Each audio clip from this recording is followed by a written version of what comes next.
Очень люблю ваш инструмент. Россиянин играет казахский күй на домбре. Житель России Дмитрий Суворов принял участие в акции «Асыл домбра», запущенной в честь празднования Национального дня домбры.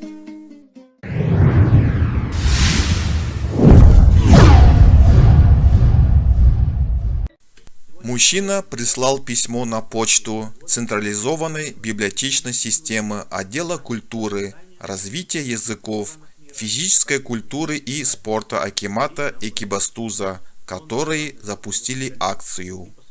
Увидел объявление об акции «Асыл домбра» и хотел бы в ней поучаствовать.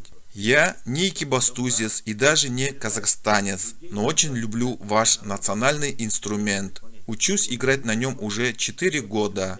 Могу исполнять как казахский күй, так и популярную и даже классическую музыку.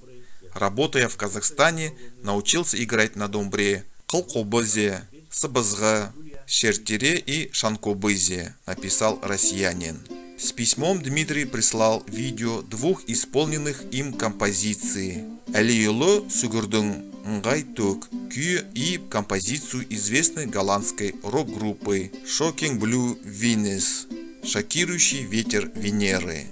У Дмитрия Суворова есть аккаунт в TikTok, где он популяризирует казахский национальный инструмент.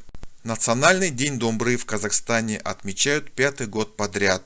Музыкальный праздник отмечается в первое воскресенье июля.